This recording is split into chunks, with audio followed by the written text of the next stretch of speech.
Hola, ¿qué tal amigos de la ciencia de lo pedagógico? Un nuevo capítulo el día de hoy. Recuerden que estamos con esta serie de capítulos en donde hablaremos de cómo impartimos la asignatura o cómo enseñamos la asignatura de la disciplina que estudiamos. La primer capítulo, recuerden que estuvimos con el profesor de matemática. Hoy día le toca a lengua y literatura. Y estará con nosotros un gran amigo. Así que va a ser un programa increíble y los invito a escucharlo. Pero después de la intro.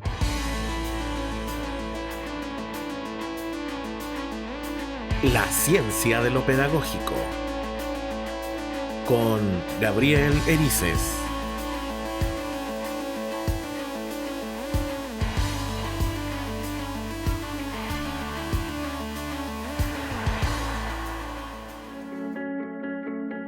Hola queridos amigos de la ciencia de lo pedagógico. Como lo dije en la introducción, tenemos un nuevo gran invitado, nuestro querido amigo Carlos. Hola Carlos, ¿cómo estás? Hola Gabriel, buenas noches para ti allá en Chile y para todos nuestros amigos en Latino e Iberoamérica. Pues aquí caminando en la parte docente, trabajando en la virtualidad y apoyando a lo que se pueda a nuestras comunidades de aprendizaje de maestros como la NRPA, el GEL Guayaquil, etc. Y aquí estamos nuevamente para esta interesante, si pues lo podemos decir como en la parte literaria, esta interesante saga que inicias ahora de nuestras experiencias en las áreas en que trabajamos o nos desenvolvemos en cada institución educativa. Sí, de hecho es un riesgo porque creo que tenemos que tirarnos para conocer cómo enseñamos nosotros. Y es bueno compartir experiencia. Yo creo que eso es lo fundamental y es lo que también la gente busca escuchar. De qué manera enseñamos y cómo compartimos nuestra experiencia. Oye, pero vamos de lleno, ¿cómo se llama el tema de hoy? Profesor, ¿de qué eres, Carlos? Bueno, yo soy profesor de lengua y literatura. En el área de lengua y literatura me ha tocado pues, ser profesor, lo que denominan en muchos países el jefe o el director del área en las instituciones en las que he estado o me he desenvuelto en la parte laboral. Y acá ya tenemos lo que llamamos en la secundaria, alguna vez conversamos de cómo es acá en el Ecuador, la educación básica superior, que serían los 3 primeros años de secundaria. Acá le denominamos octavo, noveno y décimo, o primero, segundo y terceros cursos. Estamos hablando de chicos y chicas de 12, 13 y 14 años. Y el bachillerato, que tenemos también 3 cursos, que estamos hablando de 15, 16, 17 hasta 18 años, que son el primero, segundo y terceros cursos de bachillerato. Entonces, me gusta siempre trabajar, tener un grado con los más pequeños y un curso con los más grandes. Entonces, si bien es la misma asignatura, pero los contenidos son diferentes y te vas nutriendo de todo. Oye, Carlos, y en ese sentido, explícanos, porque a lo mejor lo conocemos, todos hemos estudiado. Antiguamente me acuerdo que la asignatura acá en Chile se llamaba castellano. Después se llamó lenguaje y comunicación y hoy día se llama lengua y literatura. Pero al final, al parecer, es lo mismo. Pero, ¿qué es la enseñanza en lengua y literatura? ¿Cómo la podrías definir? Fíjate, por acá yo hice mi polla en esta aplicación que me gusta tanto y la estoy trabajando últimamente en Notion, pero bueno. Y aquí, pues bueno, te digo que así mismo por acá, hace muchos años, acá le denominamos también idioma nacional, castellano, lenguaje y comunicación, y ahora pues hace algunos añitos tenemos lengua y literatura. En realidad es un todo, pero sí hay que tener un poquito marcada la diferencia en que la enseñanza en lengua y literatura y los demás inquietudes que se vienen por 2 partes, ¿no? La primera en cuanto al lenguaje propiamente, a todas las formas de comunicación que nos permiten, pues, que permiten, bueno, más que todo que el estudiante, el alumno, la alumna, permita, ¿no es cierto?, recibir información, no solo recibirla, sino que la aprenda a discriminar, la aprenda a seleccionar, la clasifique, la modifique y sea capaz de utilizarla en diferentes entornos o situaciones sociales, ¿no? Que no son, sabemos que no son solamente para la escuela o la institución educativa. Y la literatura es en la que ya profundizas, ¿no?, todos esos conocimientos de la parte lingüística, de la gramática, de la ortografía, ya a beneficio de poder leer obras literarias y poder ir más allá entre la parte denotativa y connotativa de cada obra literaria y sacar lo bueno de ella, ¿no? Que es lo que nos han dejado los grandes autores, ¿no? Apreciar esa metalenguaje o esa metalingüística que aplican los diferentes escritores o escritoras, y también eso poder de una forma u otra adaptarlo a la vida de cada estudiante, ¿no? A sus experiencias de aprendizaje. Ya vamos a llegar a esa parte porque es bastante interesante, pero antes vamos definiendo ciertas cosas. Por lo menos acá en Chile sucede, y en otras partes que he escuchado, la enseñanza en lengua y literatura o comunicación o literacidad es una troncal dentro del currículum del sistema educacional. ¿Pasa lo mismo con ustedes? Sí, inclusive, como tú dices, bueno, tenemos más adelante esas inquietudes. Mira, cuando se cambió la terminología de la anterior que tuvimos acá en Ecuador, de lenguaje y comunicación, se veía que era muy corta, ¿no? Que no abarcaba todo ese mundo, y el término lengua y literatura pareciera que abarcara. Pero así es la troncal, porque una de las primeras cosas que nos dicen en las facultades de educación, donde te vas a preparar para ser profesor de enseñanza media, o en los normales que le llamamos acá para ser profesor de primaria, que el área, la asignatura como tal, pues es el eje, es el centro, es la más importante de todas las asignaturas, ¿no? Y siempre te ponen el primer ejemplo, que si un alumno o alumna no sabe leer, no sabe discriminar la información, pues difícilmente podrá funcionar bien en matemáticas, porque no podrá entender o comprender y descifrar el problema que un profesor le hace o le pone en el planteamiento. No podrá hacer un resumen o un ensayo en áreas como sociales y otras más. Pero ese es el gran compromiso que le han dejado y que le ubican a lengua y literatura, en detrimento de que de eso se valen las otras áreas para decir, bueno, la más importante es esta y nosotros lo que hacemos es complemento. Pero esa es la gran mentira o la gran falacia, por lo menos acá en la educación ecuatoriana, que todo ese campo que envuelve, ¿qué te digo?, de la ortografía, de la gramática, de la redacción, de la corrección gramatical, literaria, se le deja solamente a los profesores o profesoras del área de lengua y literatura. Y los demás profesores, ¿qué hacemos?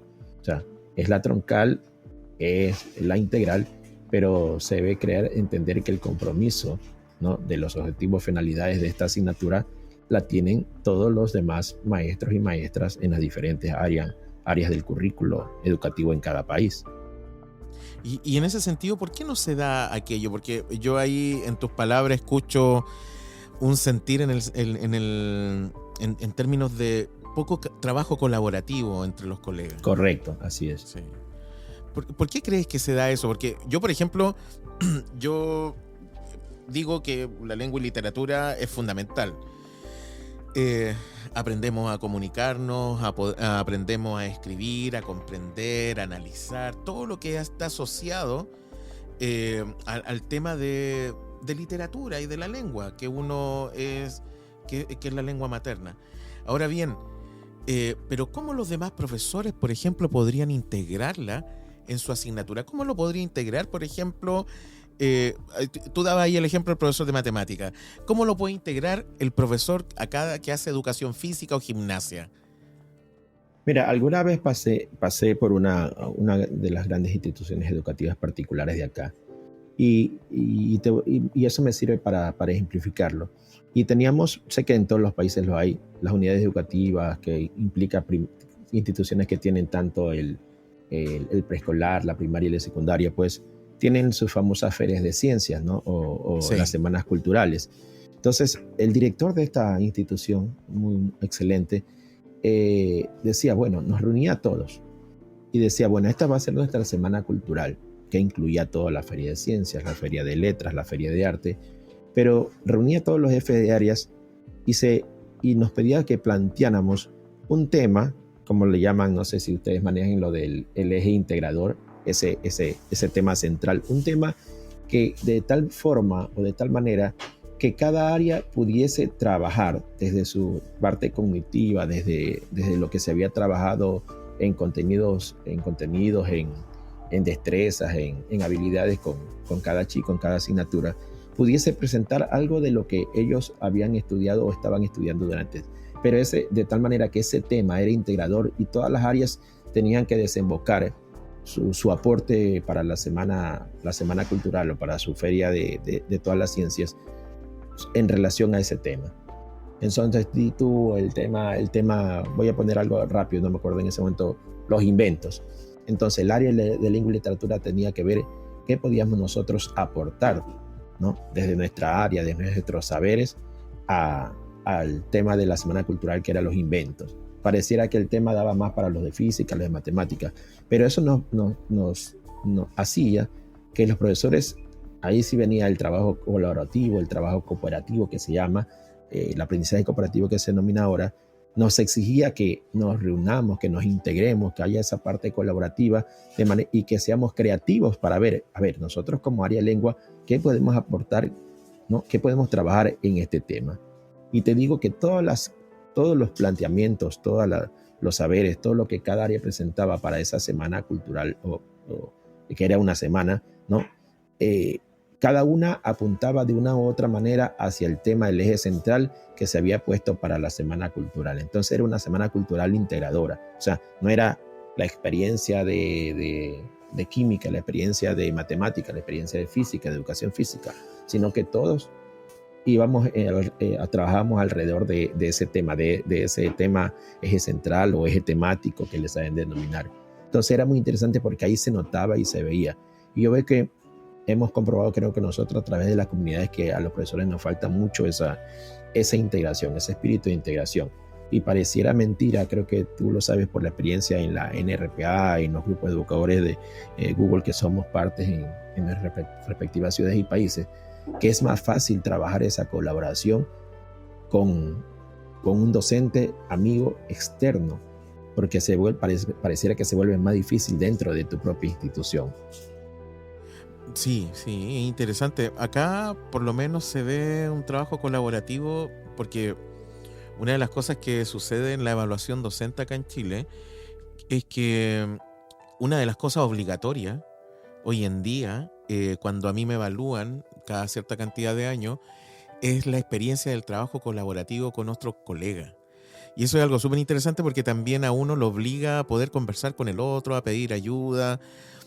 Obviamente, su comienzo fue súper complejo, pero uno se da cuenta que con el trabajo con el otro puedes lograr mejores cosas. Incluso en la escuela donde trabajo estamos viviendo la experiencia.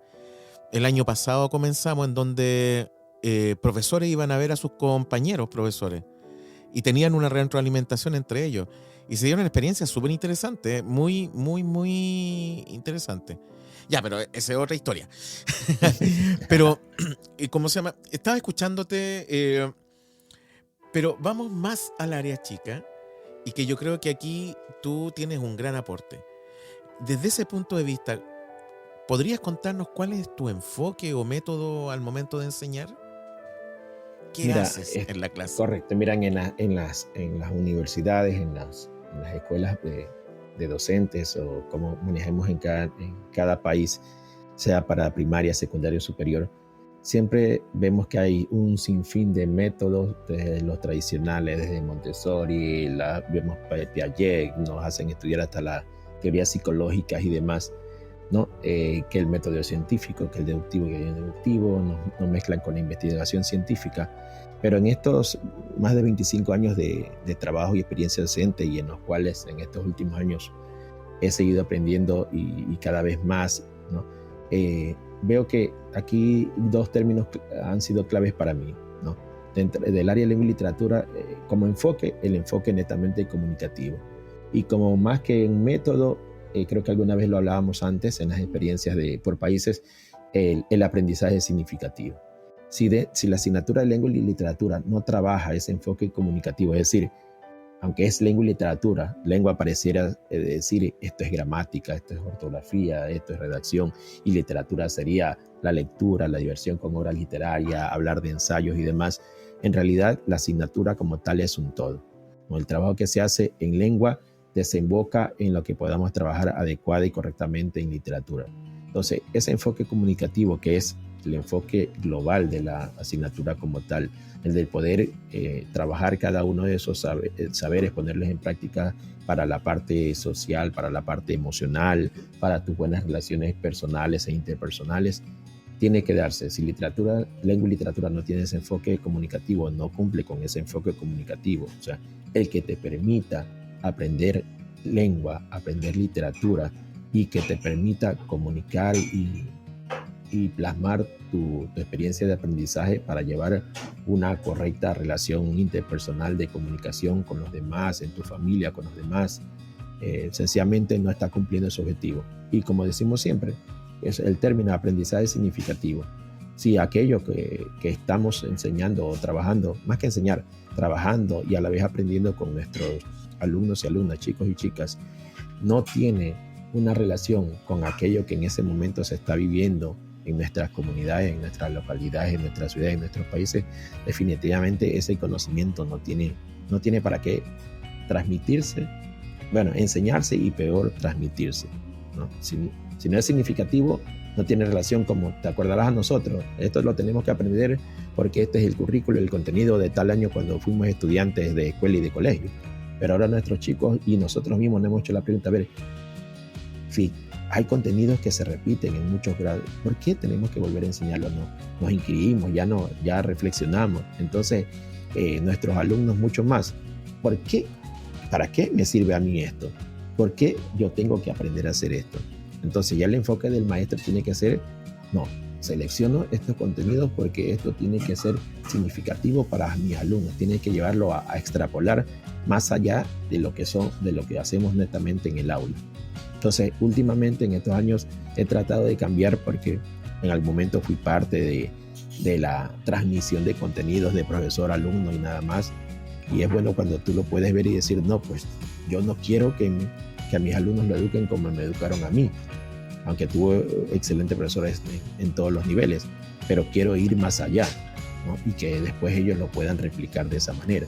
Entonces el enfoque comunicativo del área tiene que ser completo y todo tiene que ir alrededor del aprendizaje significativo, no solo en lengua y literatura, Gabriel, por si acaso. No. Oye, y en ese sentido, cuando hablamos de aprendizaje significativo, ¿cómo lo logras? ¿Cómo logras captar la atención de ese estudiante que a lo mejor, no sé, tuvo una discusión con sus papás, su mamá en la mañana, le pasó algo durante el viaje al colegio, ha tenido una mala experiencia con alguien, o desde el punto de vista de la justicia social a lo mejor ni siquiera desayunó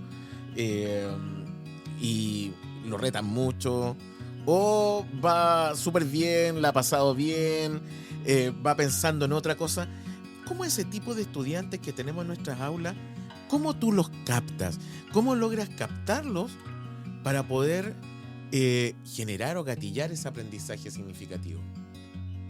Mira, Gabriel, a veces es interesante lo que tú planteas en este momento porque muchas veces en las redes sociales, a nivel educativo generalmente encontramos las buenas prácticas docentes, ¿no? Y a veces decimos que, bueno, las buenas prácticas son parte, pero también las malas, no voy a decir las malas prácticas, sino aquello que no te salió bien. Porque hay muchas cosas que no nos salen bien, que son muy, muy bonitas, son muy espectaculares, pero llevas una clase estupenda y tienes 3 salones de clase de octavo grado, de primer curso, pero resulta que en 2 te fue espectacular y en uno de los 3 te salió a la patada y trabajando lo mismo igual, porque sabemos que cada grupo es diferente. Entonces es bueno también a veces decir, a ver, esto me funcionó y esto no me funcionó. Muchas veces cuando hemos llevado preparado con la tecnología que tenemos ahora, las TICs, las TAC y etcétera, que nos van ayudando, bueno, ahora teníamos buena introducción en la parte virtual y después en presencial, un quiz como para hacer un refresco de algún contenido, pero también se daba ese caso, bueno, que no se aplicaban a eso, sino que te das cuenta de que había esa preocupación de estos chicos que han tenido un mal día o que se levantaron mal o que sencillamente desde la primera hora, 7:30 de la mañana, te das cuenta que están totalmente dormidos y que por más que los llames se te vuelven a dormir. ¿Y qué haces? Si estás dando clase con 25 chicos y 5 se te han dormido, y los 20, o sea, trabaja con los 20 y ¿qué haces con los otros 5? Si te debes a todos por igual, y a veces con los que hay que tener los que tienen necesidades educativas especiales, pues todavía te debes a ellos mucho más.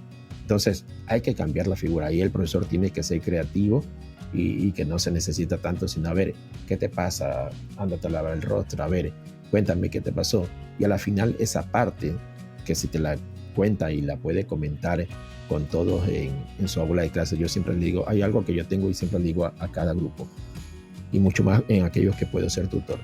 Aquí lo que hablamos aquí se queda aquí, porque esto es para nosotros, esto es nuestra familia, este es nuestro salón de clase y no tiene por qué salir. Entonces se comienza a crear un clima de confianza, de honestidad, también de sinceridad, que permite que un chico te diga, profe, esto pasa, ¿qué tal si podemos hacer o hacer tal cosa? Entonces, a partir de ese problema, de esa inquietud, de eso que está pasando en este momento, a veces interrumpimos la clase y enlazamos de pronto algún tema que tenga relación. Si bien no es el mismo tema que estaba para tratar ese día, de acuerdo a la planificación anual, didáctica, la unidad didáctica que llevaste, si bien no era el tema, dice, no, bueno, de pronto lo puedo cubrir, porque ahora veo que es imprescindible hacer este enfoque y no dejar que pase eso que puede ser interesante. Es decirte, si me hubiese tocado una clase en este momento, profesor, y nos tocaba que el romanticismo, mire, pero tenemos ya 12 días de protesta social y hay muchos problemas, a ver, ¿cómo podemos hacer el enfoque? Bueno, hablemos de la literatura social, de la literatura de la novela histórica, de la novela del realismo social, que nos permitía acá en Ecuador a los escritores manifestarse para contar los problemas de la sociedad. Entonces hace al enfoque, es parte de la temática. Quizás no es para ese momento, tocaba ese tema 2 o 3 meses después, pero puedes aprovechar estas circunstancias para ir cambiando. Siempre decimos que la programación anual y didáctica en todos lados, siempre nos han dicho, y en todo país se cumple, es flexible. Pues ahí está esa flexibilidad en la que te permite ser creativo y aprovechar esa inquietud, ese problema de tu chico, ese problema de tu sociedad, ese problema de tu ciudad, de tu pueblo, para ir enfocando. Y muchas veces me he tenido que interrumpir la clase y decirle, bueno, a ver, cuéntanos, ¿quieres hablar? ¿Quieres contarlo delante de todos? Saber qué quieres hacer. A ver si entre todos les encontramos respuesta o te podemos dar alguna sugerencia, y lo hemos hecho y los chicos se han abierto y entre todos, no se ha dado la clase de literatura, después se ha recuperado, pero hemos ganado un clima de confianza que después te va a permitir plantear un tema y los chicos van a ser recíprocos porque lo ha sido con ellos en algún momento determinado. Y a mí, por lo menos, eso me ha servido, y a veces tampoco en ciertos cursos donde no tienes ese feeling, esa llegada, tampoco me ha resultado y uno sale totalmente desfasado y sabes que esto no me resultó. Pero con la cuestión poco molesto, pero dice, bueno, mañana retomamos a ver por dónde llegamos, por dónde ingresamos, a ver qué es lo que te falló. Se hace el análisis y al siguiente día entras de otra forma, no aplicando lo que has hecho nosotros paralelos en otros cursos, sino le cambias la figura y te das cuenta que si el día anterior saliste fastidiado o molesto de ese curso, al siguiente día sales contento y alegre porque la estrategia que la cambiaste, pero tenemos que estar dispuestos a ese cambio. Cuando somos de los profesores que queremos hacerlo todo de la misma forma, ahí vamos a tener siempre esas complicaciones, mucho más con los tipos de estudiantes, niños y adolescentes que tenemos ahora. Ahora, ahí hablaste de algo que creo que es clave en todo el mundo. El vínculo. Si no genero un vínculo con mi estudiante, no va a pasar nunca nada. Y yo creo que eso es clave en nuestra labor. Un vínculo sano también, por lo menos desde mi punto de vista, creo que debe generarse vínculos sanos. Gabriel, es que eso es también lo que tú apuntas, sí. Lo de la educación emocional, esa parte socioafectiva. Aprendizaje socioemocional. Correcto. No solamente, acuérdate que entre profesor-alumno, alumno-profesor, padre-familia es importante. A veces eso también nos hace falta par a par, es decir, entre un docente y otro. Sí.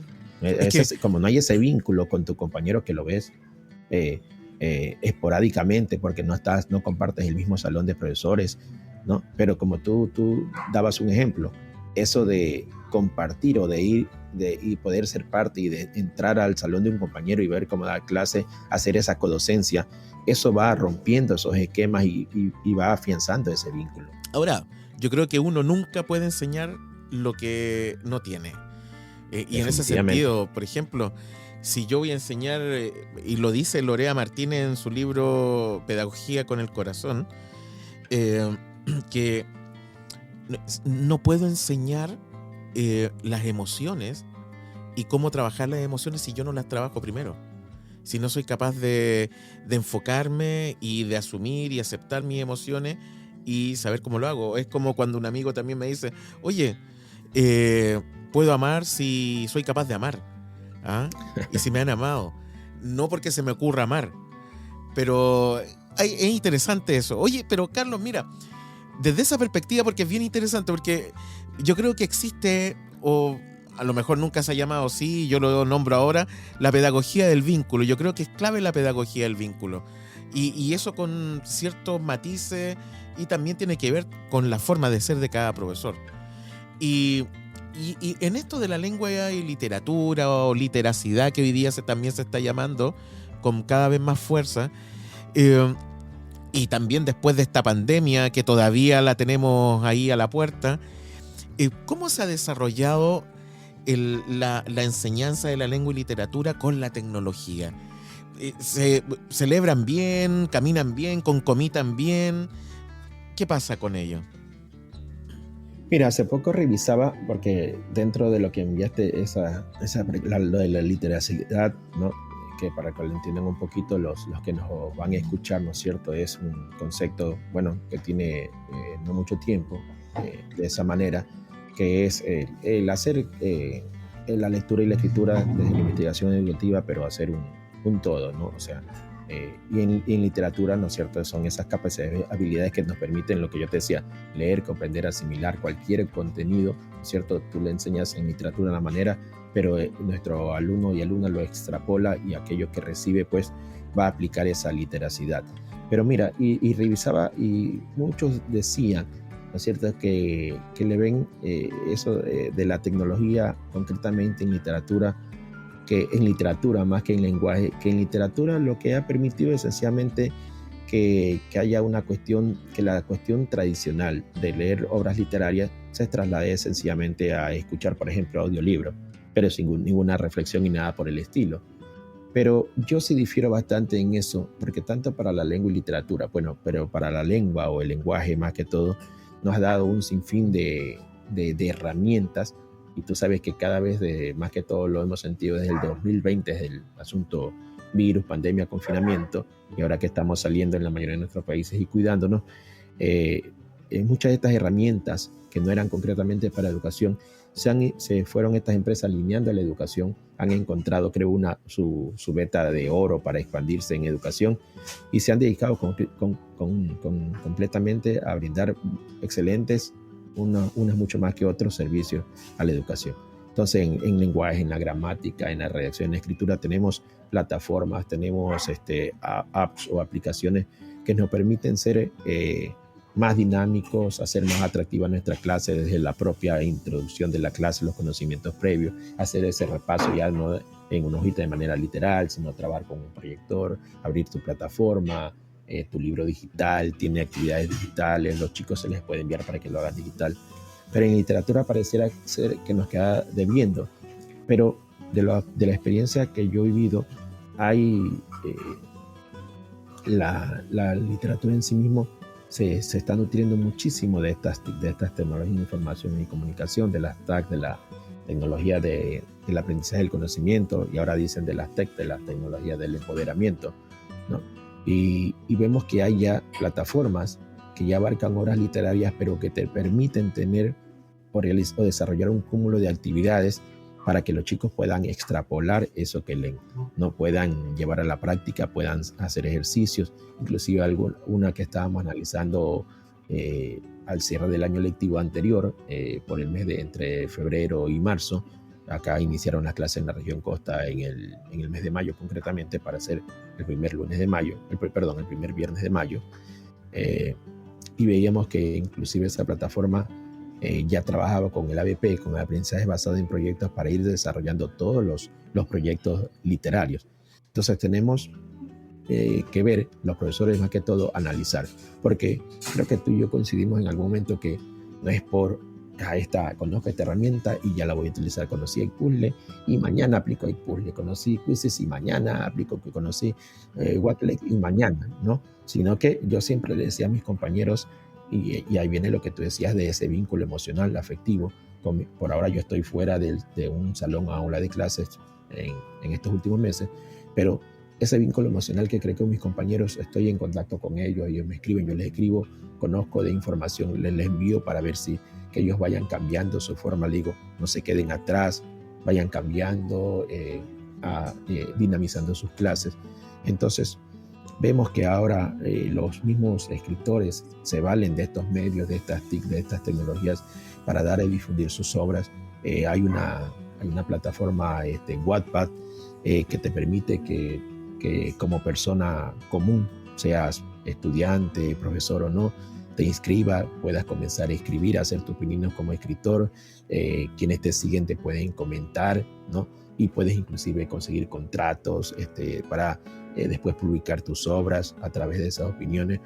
Y así como Wattpad, hay muchas otras que están dándole un nuevo valor a lo que es la literatura. Entonces los profesores lo que tenemos que analizar, Gabriel, desde la didáctica y la pedagogía, que son lo que nosotros conocemos, imponemos, qué es, qué plataforma, qué TIC nos sirve para que la literatura logre llegar a sus objetivos, a esas metas de aprendizaje, como le llamemos en cada país, metas, objetivos, saberes, destrezas, habilidades, competencias, etc. No, es impresionante, pero has dicho algo realmente cierto. Es como lo que dice un amigo podcaster también. No es la tecnología para la pedagogía. O no es la tecnología no es superior a la pedagogía. La tecnología nos sirve para poder vehiculizar ciertas cosas. De hecho, todo es tecnología, lo que está por lo menos fabricado por el ser humano. Hasta un libro de clase impreso es tecnología. Ahora no es tecnología digital, que es distinto. Pero esta tecnología digital, yo creo, y espero que sea así, tiene que llegar para quedarse, y es con una compañera de la pedagogía, como son otros tipos de rama. Y yo creo que ahí está la clave de esto. No podemos olvidar lo que aprendimos, porque si olvidamos lo que aprendimos significa que nunca lo aprendimos. Solo fue una moda.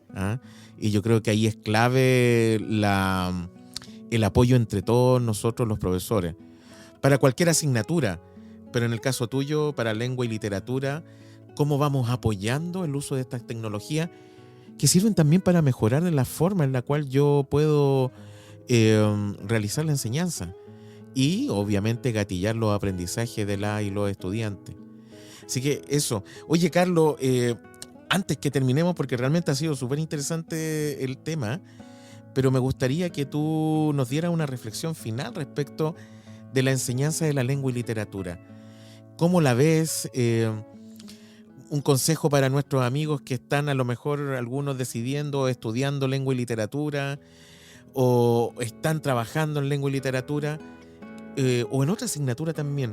¿Qué es lo que vale la pena? ¿Por qué vale la pena esto?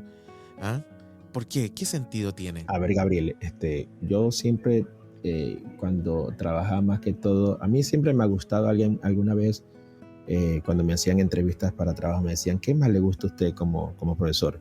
¿El lenguaje o literatura? Y yo le decía, a mí ambas por igual, ¿no? Pero siempre me ha encantado y he preferido utilizar el término, la definición clásica de literatura. Decía un profesor en la universidad, un gran profesor que tuvimos, mi esposa y yo, porque también ella es docente de esta área, aunque ya no, ahora trabaja en la parte administrativa, docente educativa. Decía, la literatura es el arte gozar y deleitarse con la estética, con la belleza de los libros, de las obras literarias, ¿no? Y cuando yo le digo a mis alumnos, y le diría a los futuros docentes, profesores, no solamente para la literatura, como tú dices, sino para otras áreas de estudio, de trabajo, le hemos quitado el poder que tiene un libro, el poder que tiene una obra literaria para que logre llegar a esa final, conseguir esa finalidad de que el lector o la lectora se recreen, se divierta, gocen y vayan y ahí se den cuenta que van aprendiendo muchas cosas. Le hemos quitado ese poder. ¿Por qué? Perdón. Porque cogemos en las escuelas, en los colegios, universidades, un libro y como profesores mandemos a leer tal o cual. Haga un resumen o haga un ensayo de tal o cual páginas. Y lo hemos convertido, hemos transformado ese objetivo. No, el objetivo de los libros y particularmente de las obras literarias, sí, al final nos damos cuenta que hemos aprendido muchas cosas, pero es de que nos divertamos con leyéndolo, tocándolo, palpándolo, oliéndolo, ¿sí? Que nos recreemos, que nos deleitemos con esa obra literaria, así como cuando vamos al cine y vamos a ver esa película que tanto hemos deseado ver y que hemos peleado por conseguir una entrada para el preestreno, el estreno, y nos deleitamos y salimos con ese goce de que pudimos lograrlo. Eso es lo que tenemos que rescatar para la obra literaria. Y lengua y literatura definitivamente siendo el eje, la troncal de todas las demás asignaturas, no solo es el trabajo, compañeros, no solo es el trabajo para ese profesor o esa profesora, sino que si logramos unificar, logramos hacer un trabajo colaborativo, un trabajo cooperativo de equipo, vamos a ver que el objetivo del área de lengua y literatura o de la asignatura como tal se va a ver reflejado en cada una de las áreas de trabajo. Así que lo primero es rescatar el espíritu, el sentido de coger un buen libro y sentarte o acostarte a leer y disfrutar de esa lectura como tal, ¿no? El recrearte, el divertirte con la obra literaria. El conocimiento, el aprendizaje de esa obra viene y sin que nos demos cuenta inclusive. Y así yo lo estoy pues disfrutando ahora, ¿no? Si lo puedes leer en digital, pues bueno, a leerlo en digital. Si puedes leer esa obra en papel, en físico, pues mejor, que es el arte de disfrutar del papel, de tocarlo, de sentirlo, de olerlo, como digo. Y es súper interesante, yo creo que por ahí va también. Disfrutar, acá recuerdo los objetivos de aprendizaje. Hay un objetivo de aprendizaje que siempre me ha llamado la atención en lengua y literatura, o lenguaje o comunicación. Y siempre me he preguntado por qué está en ese tipo de redacción, y dice así, gustar de la lectura. Ajá, sí. Gozar de la lectura prácticamente. Y cómo llegar a eso tan lindo, porque cuando uno lee hay historias tan hermosas, hay historias tan arriesgadas, hay historias, no sé, es parte de la vida. Y Gabriel, y darle unos minutos, 5 o 10 minutos de inicio o al final de tu clase, de leer alguna obra, o sea que el Colegio de la Selección es voy a ser redundante, mucho mejor si cada chico, cada chica la selecciona. Eso no solamente lo puede hacer el profesor de lengua y literatura, lo puede hacer cualquier profesor. Hay lindas obras literarias referentes a la matemática, la química, la física, donde los personajes se desenvuelven a través de ellas. Y eso, sentarte a leer con tus alumnos. Una de las cosas que de los que funcionó y que siempre me ha funcionado es rescatar esta parte de lo tradicional, ¿no? Yo me acuerdo que con los más pequeños decíamos, y también con los de bachillerato, a ver chicos, ya estamos casi completos, vamos a hacer. A veces lo hacíamos en el intermedio y al final, los últimos 5 o 10 minutos de la clase, vamos en la parte de atrás, busquemos donde hay un espacio, y a veces también lo hacía las tutorías, vamos a conversar de esto o vamos a leer. Todos tienen sus obras, llévenlas y sentémonos todos, y me sentaba con ellos, te digo, con los más pequeños y con los más grandes, con los de 12, 13, 14 y con los de 15, 16, 17. Y a ver, yo inicié la lectura, ponía el ejemplo, a ver, pronunciemos, hagámoslo así. Y ahí lo único que era el requisito no era contestar ninguna pregunta, no era hacer ninguna hoja de trabajo, una actividad para después o una tarea, sencillamente sentarte con ellos, comenzar a leer y de ahí irle dando el turno a cada uno y que siga leyendo y disfrutando. Y eso sí anotábamos en qué página nos quedaba para en una próxima oportunidad hacerlo. Sí me trajo problemas en alguna ocasión, pero ahora veo que en muchas instituciones alrededor del mundo están comenzando a rescatar esos espacios de lectura, esos minutos de sentarte a leer sin que haya algo más, sencillamente leer con tus chicos y disfrutar de esa lectura. Es que hay que hacerlo. ¿Sabes qué? Me hiciste recordar, yo en en tercero medio, no sé si el tercero medio o cuarto medio, que acá tú lo puedes entender como, noveno, décimo... ¿De qué años son? ¿De duodécimo, qué edades son? Duodécimo grado, undécimo o duodécimo grado. Cuando tenía 16 años más o menos. Ya que estamos hablando de entre segundo y tercero bachillerato acá. Sí, yo tenía una asignatura en esa época que se llamaba Valores Humanos Literarios. Claro, excelente. Y una vez al mes armábamos un café literario. Entonces la sala de clase, nuestro profesor, nosotros ya íbamos listos. La armábamos por grupo y un grupo llevaba un texto literario. Podía ser poesía, podía ser literatura, podía ser literatura política, romántica, la que optara por libertad el de elección, libertad de elección. Absolutamente. Excelente. Y además también una compañera con otro compañero llevaban termos con agua caliente que iban listos con café, y nosotros con bien. Nuestros vasitos y nuestro profesor ahí junto con nosotros, y empezábamos a leer y a discutir qué es lo que decía el texto, a comprenderlo entre todos, y era tan hermoso, era como tan apasionante. De hecho, te soy súper sincero, en este momento cuando lo recuerdo se me pusieron los pelos de punta, porque son experiencias que te marcan para toda tu vida. Nunca las vas a olvidar, forman parte de ese aprendizaje, y a mí me dejó muy marcado ese profesor, que una vez me lo encontré en una marcha como 15 años después, cuando yo era profesor.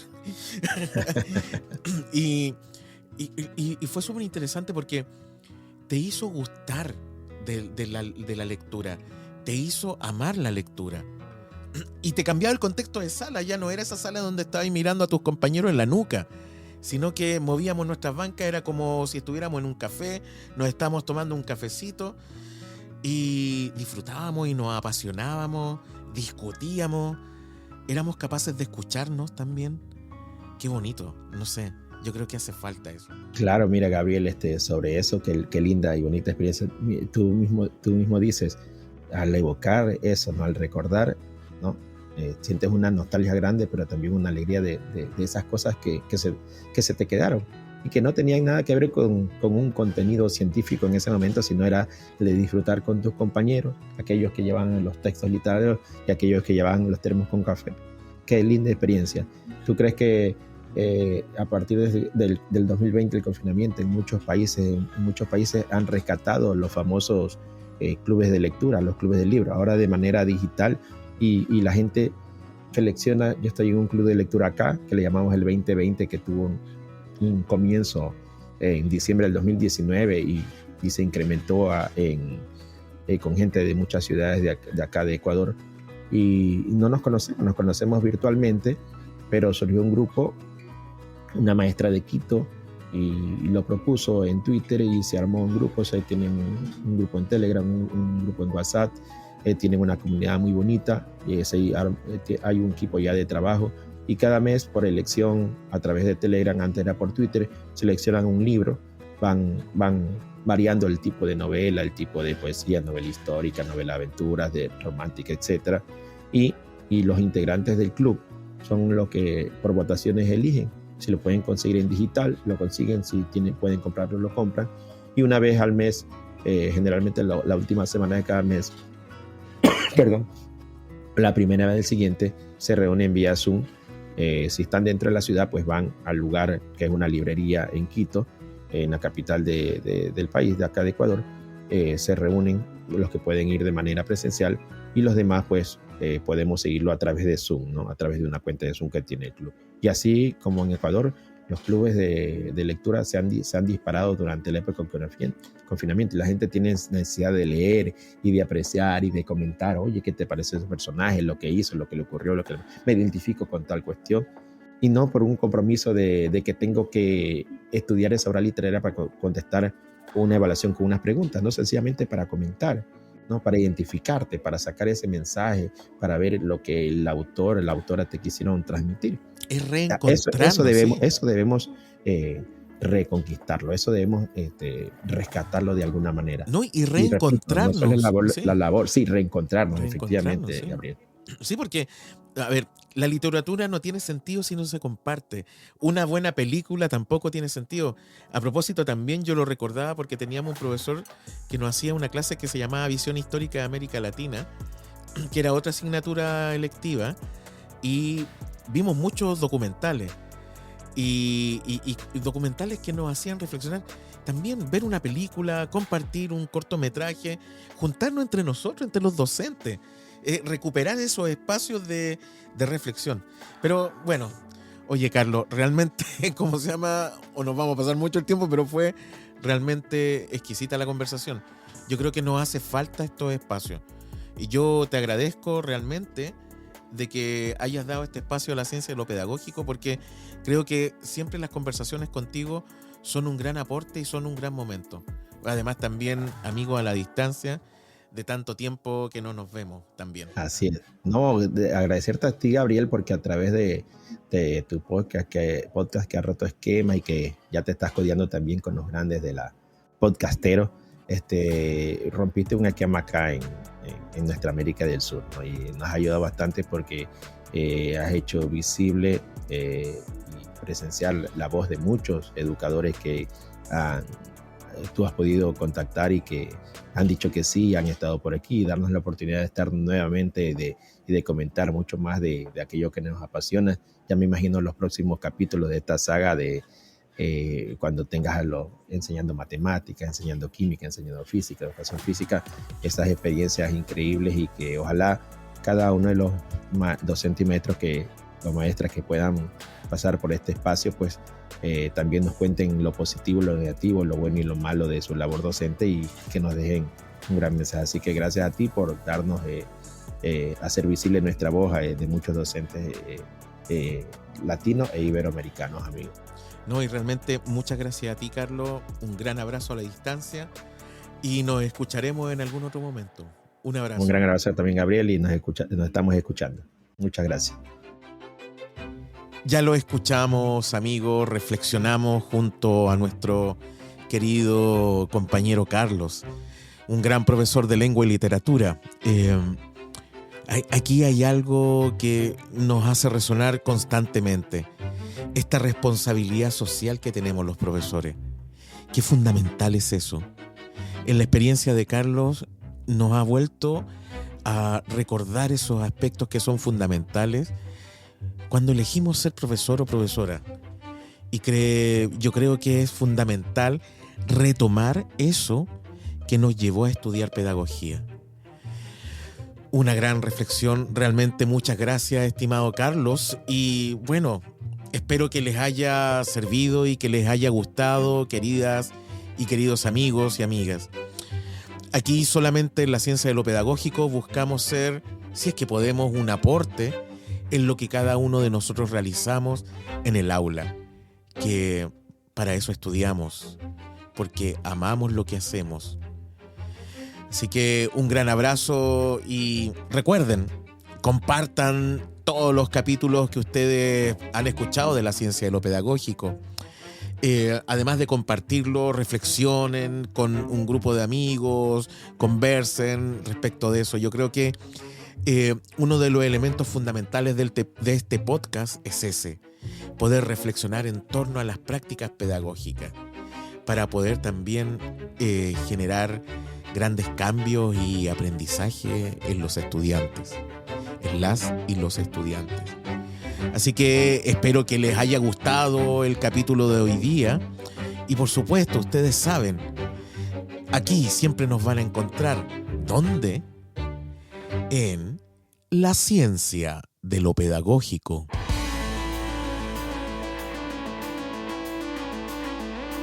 La ciencia de lo pedagógico con Gabriel Erices.